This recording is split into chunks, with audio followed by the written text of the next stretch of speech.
The Old Testament was a foreshadow and type of the reality which was to come, and that reality was and is Jesus Christ the Messiah.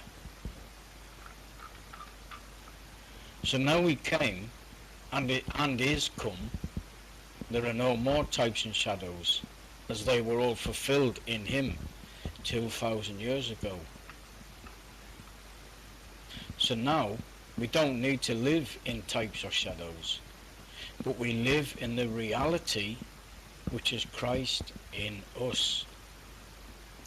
Christ in us, in all of us, need to be realized and acknowledged within every person.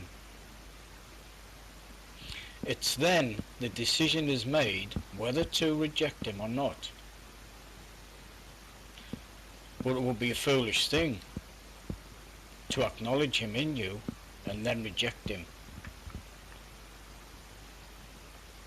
Because once we acknowledge and accept him, he fulfills all of our expectations within us. He delivers us from this world, from the enslavement of this world, setting us free from the enslavement by man and false teachers who always say, it is coming, it is coming, it is coming. How many times throughout the generations has it been said, it is coming? The Messiah is already here and always has been since the first century. The words of these people are a clanging cymbal to the ear, has no value. The words the world needs to hear are words of healing and hope, and that hope comes from acknowledging Jesus Christ as the Messiah. Simple, pure words that build up and win hearts and minds. Not slam dunk Christianity which is going on amongst, as Andrew puts it, the households of faith. Not slam dunk Christianity scoring the three-pointer, but the pure game in which all will want to come to join in. That is our work, brothers and sisters. But once again, many have fallen into the pharisaical mindset to become legends in their own lunchtime, claiming they have the truth, it has been revealed to them. This is a delusion and comes from human pride, believing in your own imaginations. And this is the enslavement mankind has been under, living in a delusion. The reality we perceive is not our true intended state of being. Our true state is to become Christ-like. This is the Father's will for all, and we all need to understand the personality of Jesus Christ. And we have that in the written testimony of how we dealt with people, who we dealt with, who we fellowshiped with.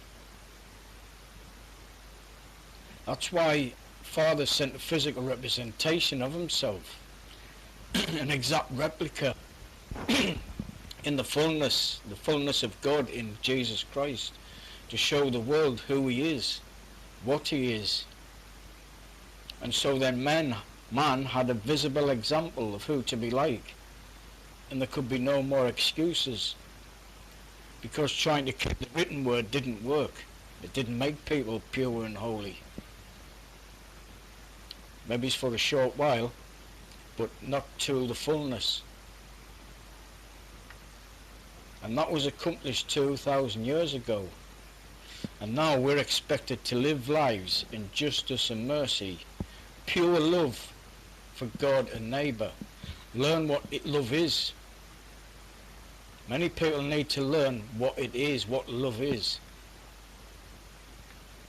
And once we come to the realization of him within us, everything is put to gain. The final whistle has gone. The game is won.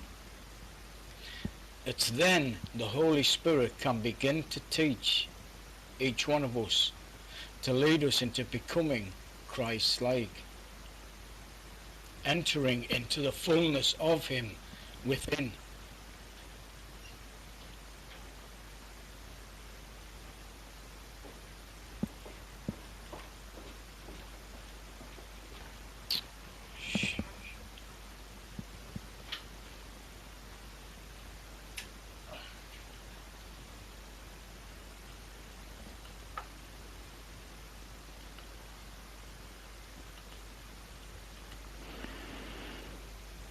So as I said, coming to the realization of Him within us puts it all to bed, and the Holy Spirit can begin to teach us into becoming Christ-like, entering into the fullness of Him within us, and the light of Him will grow brighter and brighter within, and the flow of truth becomes a flowing river, and we won't be able to keep up with it as we keep finding those jewels and pearls. It'll be overflowing, and we'll be able to recognize this amongst the body, amongst the church, as everyone, the flow becomes a raging river, torrent. We won't be able to keep up with all the things that are being shared. And so as this light grows, our sin nature will dissolve, and we'll become less sin conscious. It'll be replaced with life conscience. We'll be aware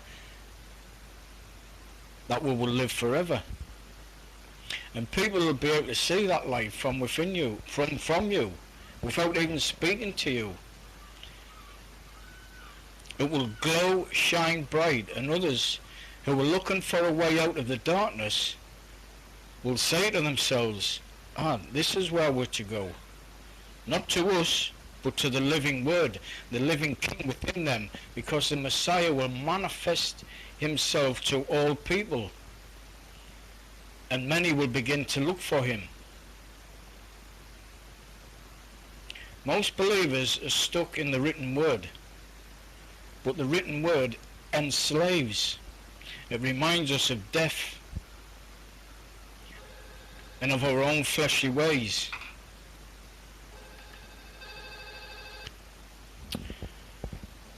As I was saying, the written Word reminds us of death and of our own fleshly ways. It's the ones walking in spirit and truth who will enjoy the fullness of the fruits of the Spirit and the gifts of the Spirit, because the Holy Spirit within is what will teach you. The Father Himself will teach you, and He won't teach you through the written Word. He'll teach you within. We must enter into the living Word within. That living Word brings life, joy, peace, love, meekness, humbleness, the ability to let your pride go, to let ourselves become slaves to love, to righteousness, to purity and holiness. Not in the scriptural tennis game. It's going to be painful for many to come out of the written. The fleshly mind can't resist looking back into the written Word, because this is how we've all been conditioned, and it's a stronghold. There's nothing wrong with the written Word. Don't get me wrong. The written Word is the testimony of Jesus Christ and what He did. It is truth. But this isn't what gives life. What gives life is the living Word within you. And that stronghold will be and is broken by the living Holy Spirit, who's been at work in every generation since Pentecost, reconciling and drawing people back to the Father. If Christ is in you, then types and shadows have ended, because that which is perfect has already come. He already rules. He is King of the earth. He rules our temples. not the ones made with bricks and mortar, but the temple within your own body, within your own heart. You're not a sinner anymore. You've been freed from the condemnation of the written word. You are adopted into the kingdom now as a son and daughter, and free. Don't look back. Enter into that kingdom now. Peace and love.